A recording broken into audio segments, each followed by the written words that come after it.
I'm on week 5 of oregano oil and black seed oil, as well as moringa on the 5th week.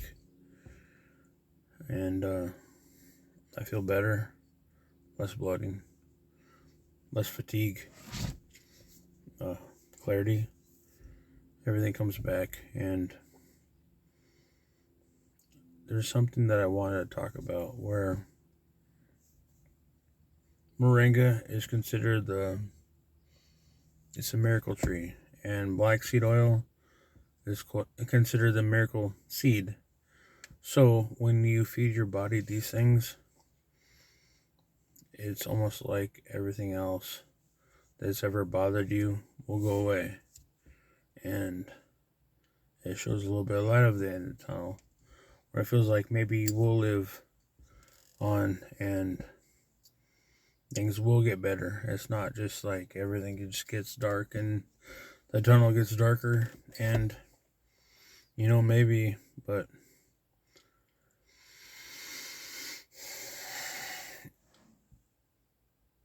I would like to see more hope in this world. I talk to a lot of people, and it's almost like my words mean nothing. Um, it's hope in a dark place.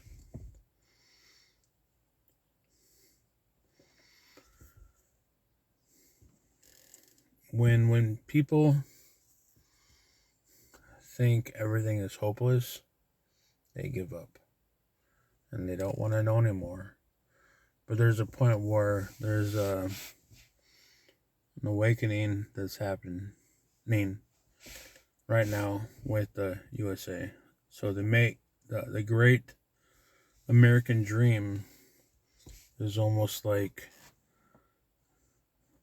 the great Americans sleeping, where they say woke is tied to being aware of what's going on. And we have been in this system for a long time. And there's people that have been trafficked. And there's a lot of people that stands up for what they believe in, but they're not given enough credibility to the point where it actually makes a difference. The Simpsons TV show, who predict everything, it wouldn't exist without my grandmother and my mother growing up in a house where they decorated in the 50s a gingerbread house. And when you think about the gingerbread, they do that with the effigies and the baby the baby dolls, where it's like, the gingerbread house, they put the children into gingerbread, and then when Puffy says clean all the pizza boxes, what do you think he's talking about? Do you think he's talking about a little pizza box or something that can hold something? If you ever watched the movie Dr. Sleep, number 19, the kid with the baseball, he's going to hit this out of the park. They like to mock reality, and they like to think they're going to win. But there's a point where the world really needs to wake up, and people think the mark of the beast is going to be some guy claiming to be Jesus. But you know what? When you buy and sell an idea, it was described by Moses long ago, and people don't get it. When you buy into an idea system of breaking the commandments and you think you are above the law, well, that's the mark of the beast. The mark of God is to follow the commandments. And when you follow the commandments, you understand that there's a reason for everything. There's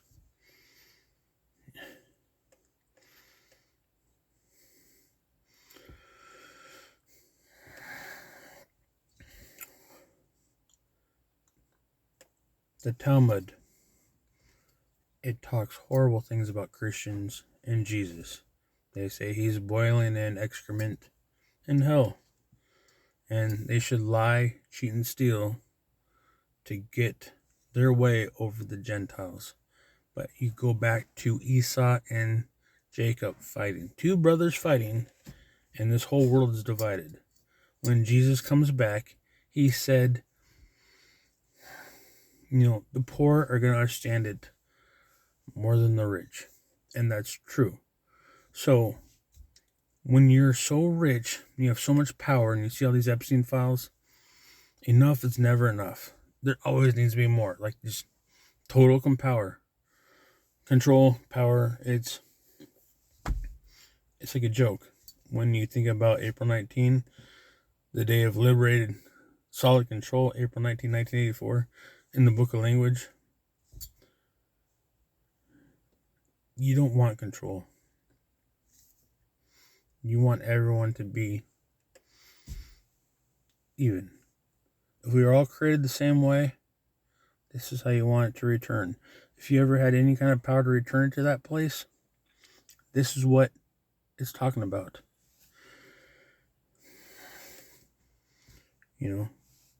Christ said he wasn't perfect. And Paul took over after Christ died, talking about being like lambs. And he said, pick up a sword. Well, isn't that going back to Cyrus?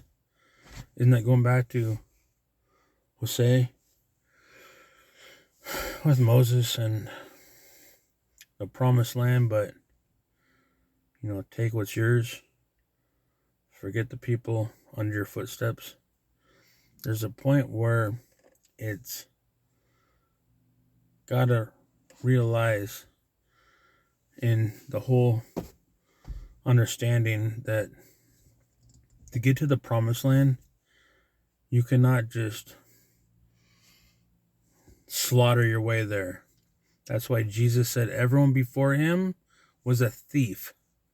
Everyone before him was a false leader. Like they didn't follow the commandments, which was the mark of God, and they followed the mark of the beast, where they didn't follow the commandments. They were all hypocrites.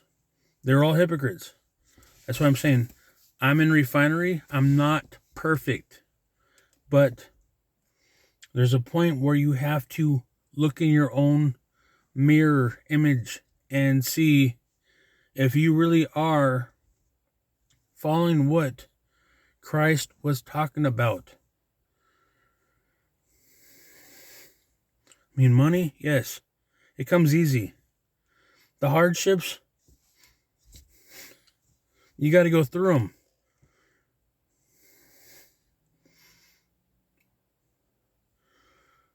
I don't know. I'm going on a tangent. And I don't even know what I'm saying anymore. But I'm telling you.